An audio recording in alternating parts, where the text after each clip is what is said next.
10 new fragrances to my collection, and these 5 I'm going to be unboxing live and giving you my first impressions. At this point, somebody needs to stage an intervention. And we're going to kick things off with Afnan's 9 p.m. Night Out. And this is a new release, which I've been excited to try, but obviously I wanted to wait to open it till you guys got here. And this is an original fragrance, so it's not a clone of anything. And we're going to go ahead and crack this one open. Okay, so let's take a look at the box here. Nice, I'm sure this is gonna pop open like, whoops, like that. I thought it was gonna open from the bottom. You can see inside. Got the notes listed right inside there. Also on the back, you've got your sticker of authenticity there. And the bottle is actually pretty nice quality. It's their standard bottle that they use for the night out fragrances. But this one's kind of different because it's distinct. I guess it looks like glass has been shattered and then put together or something. Nice bottle design. Let's take a look at that. Nice heavy cap. And we are gonna go ahead and put this one on paper.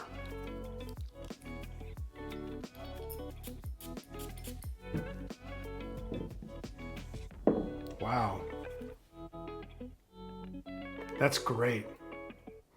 I really like that. It's dragon fruit and maybe like vanilla and leather, something like that.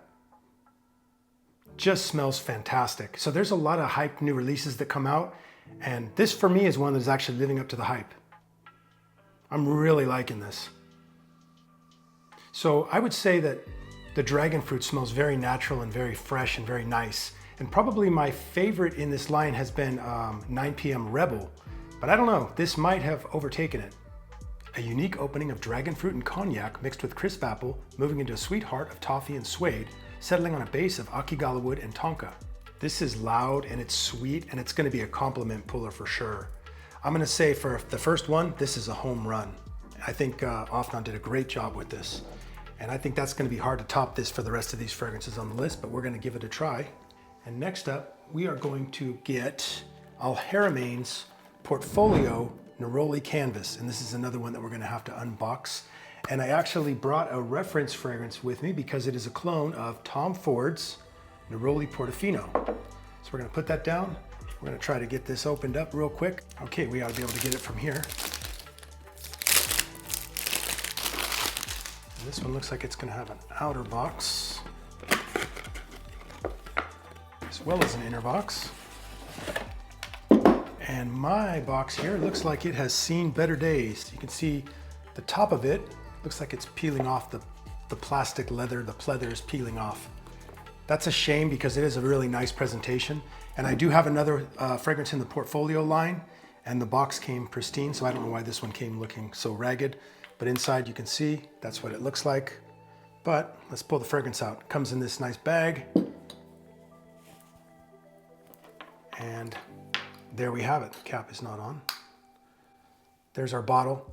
These are really, really nice. This Portfolio is Haramain's, it's their high-end line, you know, like their highest end line that they have. So these are a little more expensive, but the other one I have is really a nice fragrance. So let's see how this one stacks up. Being a clone of Neroli Portofino, this should be a sort of a, I guess you'd have a soapy dry down, and you'd have neroli flowers and citrus off the top, very fresh, supposed to remind you of like a walk along the Mediterranean coastline or something like that. So I'm curious to see how close it is because I do enjoy this fragrance quite a bit. It's one of my original fragrances that I started my collection with. Paper. Oh, that's really nice. I'm gonna tell you, it smells just like this. But for reference, I'm gonna spray this on the other side, and let's take a look at how close they seem now. Okay.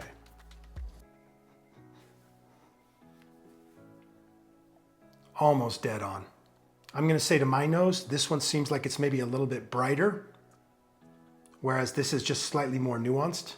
But the brightness is actually a nice addition. It makes this very enjoyable. This is great. Now, I don't know how long this is gonna last on skin. That's gonna be the biggest question, is performance, but you can see the bottle is great. performance is going to be the question on this one, but the fragrance itself, I mean, fantastic. This is really great. I mean, this is an expensive fragrance, and I think they just nailed it. So let's take a look at the notes. Zesty bergamot and petitgrain, leading into a massive heart of neroli and orange blossom, grounded by a clean base of amber, musk, and cedar. So this is extremely bright, energizing, and clean. It's a very enjoyable fragrance. It's great to wear to like the office or something like that. And it's just like the original in that aspect. And I'm gonna leave this on the counter because the next one is going to be Neroli Portofino adjacent, I would say. And that is Armaf X Christian Provenzano 3. You can see it comes in this like really nice high quality box. So we're gonna slide this open and you can see it comes with a little card with the notes and then the fragrance inside. And this is an unboxing. I've had this one for probably a month, maybe 2, I don't know, but it's just been sitting on a shelf. It comes with a cloth, cleaning cloth here. You can see how it sits inside there. Close that up and move it out of the way. And this is what the bottle looks like. It's very reflective, but nice packaging, high quality. So this is a blue fragrance. So we're gonna put this one on a tester strip and talk about how it smells. So this is here, and I left this out because this has neroli flowers in it as well. Go ahead and spray it and smell it. And this is nice. And basically, what they did is, it seems like they took sort of the neroli flower. Anything with neroli is always going to be compared to Neroli Portofino because that's sort of like, I guess, the fragrance that's sort of just like everybody thinks of when they think of neroli. And this kind of took the neroli flowers, but it went in a blue direction. And this is a very, very safe blue fragrance. So if you're looking for something that's very office safe and that sort of thing, then this is great. You're not gonna dislike it, but for me, it just doesn't wow me. It's just a blue fragrance with a little bit of neroli in it. It opens with a sparkling burst of tangerine and neroli, shifts into a crisp apple and cedar heart, and finishes with a smooth white musk and cinnamon. So this feels like a niche fragrance or maybe like a high-end designer, and it is on the more expensive side, but I guess the quality is really high, so you get what you pay for. For me though, it's a little bit safe, and it just doesn't wow me, but you may really enjoy this one. So I'm gonna clean up this desk a little bit and we'll move on to the next fragrance. So next up, we're gonna unbox Maison Asrar's Vanguard. And this is what I'm really excited to try. This is a clone of Creed's Absolute Aventus. And I have Legacy it's in the same bottle, but just blue. And I reviewed that one, I think, last week. And I really enjoy it quite a bit. So I'm excited to try this one. And I've only heard good things. So let's go ahead and unbox this. Okay. So here you see we've got a round cardboard box for the container. And the print on the box kind of matches what's on the bottle, just like the Legacy that I have. Fits in there pretty snugly. You can see there. Ingredients are on the bottom. Let's close this, move it. Another sticker of authenticity, which is a nice new trend that we're seeing for clones. Okay, here's the bottle. I really like this bottle design. I said so about Legacy as well. I think it's a very classy looking bottle. So let's get this on paper and see how it smells.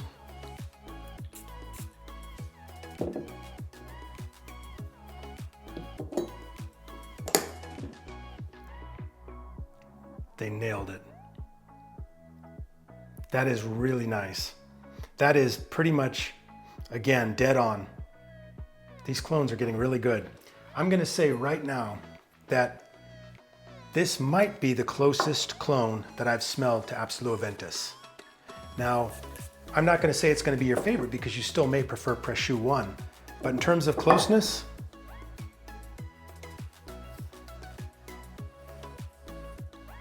you're not gonna beat this. Just gorgeous. On strip, almost indistinguishable.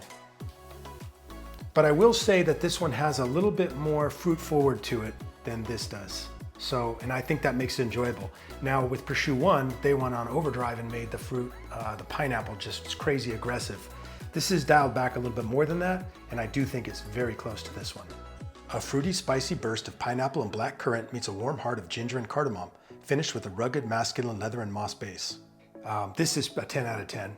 I think this and this, the Afnan 9 p.m. night out, so far have blown me away. This has been impressive, but these two so far are the standouts. So let's keep moving. This one is mature. and they just nailed it. Maison Asrar has been on a roll. Let's put this out of the way, and let's get to the next one, which is going to be Orientica. This is Xclusif Oud Emerald. If you want to take a look at the packaging, this is not an unboxing. I've had this one, but again, it's just been sitting on a shelf. I've probably tried it twice. Whoops, something just fell out of there. And this is a sample of Le Motif Imperial Gold. So I don't know what that is. And you see it's nested inside there. And let's show you the bottle. They have these nice clean bottles. So Orientica is the upscale line for Haramain, if you don't know. And Haramains are already really nice fragrances. So Orientica's just like a cut above that. And this one, we're gonna go ahead and put it on skin and try it out and tell you what I think of it. And I've smelled this before, but I wanted to show you because I think the packaging is really nice. It's definitely not my favorite in the Orientica line because they do have some really, really nice ones. But this one's good. It's very green, a little bit soapy. It's everyday wear, it's safe. I mean, if you like green fragrances, you really should try this one. It's not my favorite green fragrance. I'm not that crazy about green fragrances, but it's solid. So let's go ahead and take a look at the notes on this. Galbanum and ginger meet a cooling heart of mint and bay leaf, resting on a rich, regal foundation of oak moss, amber, and sandalwood. So again, this is clean, it's earthy, really nice. I sort of compare this to like standing in a garden, especially like maybe an herbal garden right after it's rained. You get the dampness, the earthiness, the greenness. It's enjoyable, but again, it doesn't blow my socks off, but it is a nice addition. So I wanted to give you guys a selection, so they're not all unboxing. So I've got a couple that are unboxed, but they're all new to my collection. And this is Kenzo Homme's in the EDP version. So we're gonna take this and give it a smell.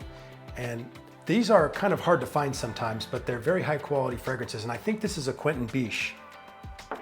Let's go ahead and put it on paper. And this one is really strong. This one is sort of an oceanic fragrance with a really strong leather accord in there. That's probably the best way I could describe it. Oceanic meets leather, and extremely potent, very high quality. Let's take a look at the notes. A powerful salty sea note that transitions into a sun-warmed leather heart, finished with a deep, dark, and earth-drenched patchouli. So as I said, this is a dark oceanic scent, and it's probably gonna smell different than anything else in your collection. Very potent, very masculine. So let's move that out of the way. Let's get on to the next one. This is another unboxed. This is a Jean-Paul Gaultier Le Male Le Parfum. So I'm sure you know the bottle design and you either love it or you hate it. But this might be probably the best one in the line for me. I'm gonna pull that out.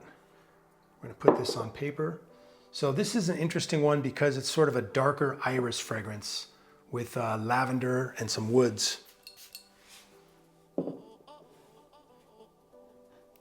Very nice, very nice. It actually is a little bit dark. As I said, the iris comes through. Has sort of an upscale vibe to it. So some of the JPGs can feel like a little bit teenage boy, I guess. This one's definitely more mature. Can be worn more formally. A little bit powdery, but not overly so. Just a gorgeous fragrance. Let's take a look at the notes on this. A dominant cardamom opening with a sophisticated heart of iris and lavender, settling into that famous addictive and creamy oriental vanilla base. This is smooth and creamy and just killer. It's sexy, but in a mature way. And also for the performance wise, this one lasts all day, and I guess it projects probably just enough to pull people in, but it's not gonna be obnoxious and fill a room. And let's get to our last open bottle. This is Lattafa Jasoor. And this is a clone of Valentino's Born in Roma Coral Fantasy. And this is actually a really budget, super cheapy fragrance that just nails it.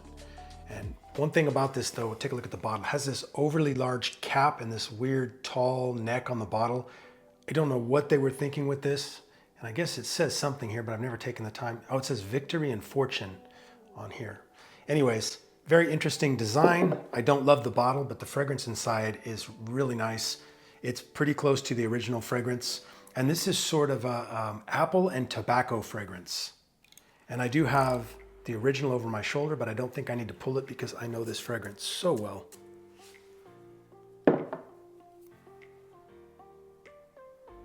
And it nails it, very close. This has got to be, and it's not even a newer fragrance, it's just new to my collection. This has got to be one of the best budget clones on the market. If you're looking for a super cheapie, this is a good one. Fresh apple and cardamom meeting a smoky heart of tobacco and geranium, resting on a masculine base of leather, tonka, and earthy vetiver. So this one's super mass appealing.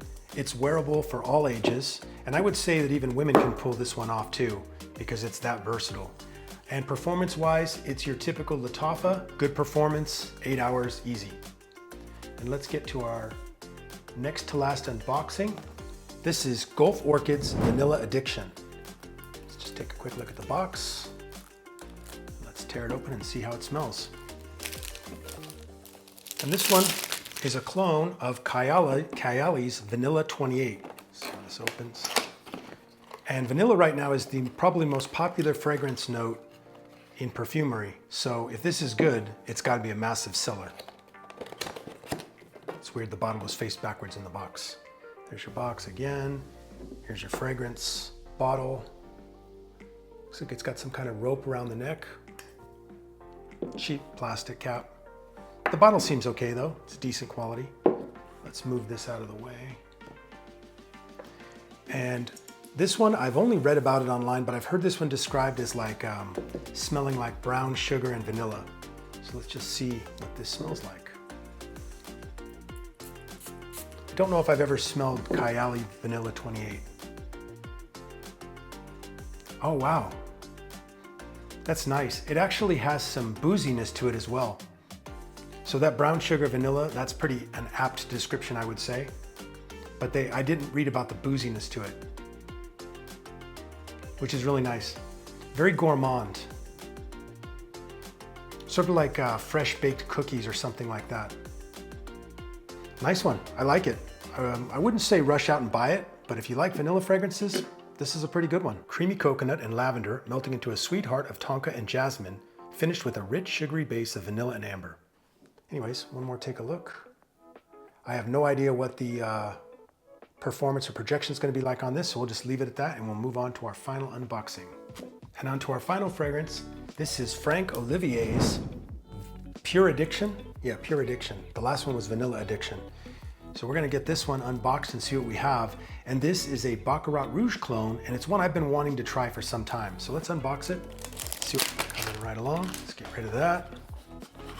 See if we can get this thing opened. We just have a typical cardboard box here, nothing too fancy. Fragrance is inside. Let go. And the bottle here looks like there's some sort of rope around it or something. Kind of interesting. Cap. Feels like wood. Not bad. But I've been wanting to try this one because I do really enjoy BR540. So let's see how it is. I probably have like 7 or 8 clones of it as well as the original. So let's see where this sits. So this one's a little bit different because it's done a twist on the BR540. So this one has orange in the top. You still have the burnt sugar accord in there. You still have the ambroxan, you know, the famous signature notes of BR540, but that orange in the top, it's a twist on the original. Zesty orange leading into a floral spicy heart of saffron and marigold, settling into a sophisticated base of praline moss and white cedar. So this is very sweet, and it still has a bit of that medicinal smell from the saffron. Some people think it smells like latex gloves or a dentist's office. It's an enjoyable fragrance, and I really enjoy BR540, and if you do too, this might be nice for you. I would say for me, this doesn't really add anything new to my collection because I have other clones that I like just as much. But if you don't have BR540 or you don't have a clone of it, this is as good as any of them. Very enjoyable, and I'm sure the performance on this is going to be really good because BR540 is known for having legit performance, doesn't wash off skin and clothing for days. So I don't think that'll be any different. And that's all 10. We had 2 addiction fragrances there at the end. The channel is called Fragrance Obsessed, and I have more orders on the way. So whoever's staging that intervention, don't bother.